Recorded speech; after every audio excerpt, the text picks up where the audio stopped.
Kali ini kita akan membedah sebuah analisis yang menarik banget. Analisis ini berpendapat kalau dunia kita sekarang ini sedang berada di sebuah persimpangan yang bisa dibilang cukup berbahaya, di mana konflik global, teknologi, dan politik saling berbenturan dengan hebat.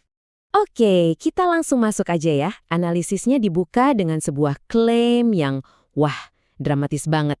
Intinya, dunia kita ini sedang diambang kekacauan total. Terus apa pemicunya? Nah, ini dia. Serangkaian aksi militer yang terus-menerus memanas di Timur Tengah. Ini seperti efek domino yang sangat berbahaya. Bahkan ada klaim-klaim soal kehancuran besar-besaran di kota-kota seperti Beirut. Tentu saja, ini semakin membuat suasana jadi keruh, kan? Nah, menurut argumen dalam analisis ini, situasi seperti ini menciptakan konflik di banyak lini sekaligus. Dan mau tidak mau, kekuatan-kekuatan besar dunia akhirnya ikut terseret ke dalam pusaran ini. Oke, di tengah semua kekacauan ini, perhatian kita beralih ke satu titik yang sangat genting. Satu titik yang, kalau sampai ada apa-apa, bisa melumpuhkan ekonomi global. Dan disinilah kita bisa lihat betapa krusialnya jalur air ini. Ini bukan sekedar rute pelayaran biasa ya. Ini tuh ibaratnya urat nadi ekonomi dunia.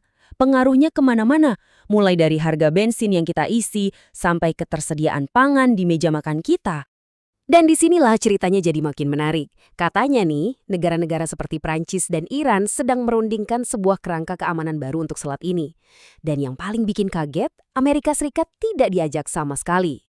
Nah, ini nih yang menjadi bukti paling jelas dari argumen inti analisis ini, bahwa struktur kekuasaan global yang selama ini kita kenal sedang digoyang habis-habisan sampai ke akarnya. Dan tantangan terhadap kekuasaan tradisional ini nggak hanya terjadi di ranah politik loh. Hal yang sama juga terjadi di medan perang, di mana ada teknologi jenis baru yang sedang mengubah total aturan mainnya. Analisis ini menyoroti sebuah simulasi perang yang dilakukan oleh NATO. Coba bayangkan, di satu sisi ada seluruh armada angkatan laut mereka yang super canggih, di sisi lainnya teknologi drone terbaru dari Ukraina. Hasilnya, wah ini benar-benar di luar dugaan. Pasukan drone Ukraina bukan hanya menang telak, tapi mereka bahkan tidak pernah terdeteksi sama sekali. Nah, inilah poin utamanya. Medan perang sudah berubah total selamanya. Teknologi sekarang bukan lagi cuma sekedar alat bantu, tapi sudah menjadi penyeimbang kekuatan yang baru. Terus pertanyaannya, kok bisa pergeseran teknologi ini terjadi begitu cepat? Nah, Presiden Ukraina, Zelensky memberikan kita gambaran yang cukup jelas. Kita bisa lihat siklus inovasi yang gila, cepat sekali, yang ditempa langsung di medan perang. Berawal dari drone kamikaze yang sederhana, lalu berevolusi menjadi sistem canggih yang mampu melakukan hampir apa saja. Dan jangan salah, ini bukan cuma sekedar prototipe. Skala produksinya diklaim sangat besar, bahkan katanya punya potensi untuk memasok negara-negara sekutu. Jadi, ini bukan lagi sekedar teori di atas kertas ya.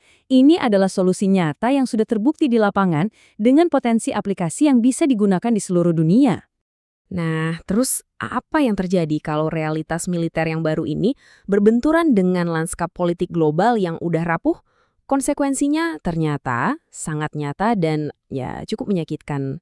Mulai muncul rasa frustrasi yang mendalam dari sekutu-sekutu lama AS di Teluk. Mereka merasa sudah berinvestasi besar-besaran, tapi pada akhirnya merasa seperti ditinggalkan begitu saja. Dan rasa frustrasi ini ternyata bukan insiden yang terjadi di satu tempat saja.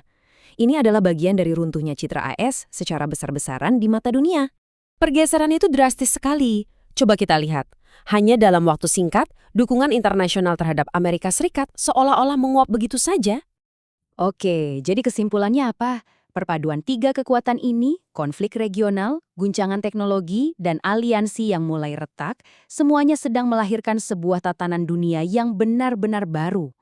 Ya, itulah gambaran dunia yang disajikan dalam analisis ini. Sebuah dunia yang berubah dengan sangat cepat, di mana arti dari kekuasaan itu sendiri sedang ditulis ulang. Terima kasih sudah menyimak.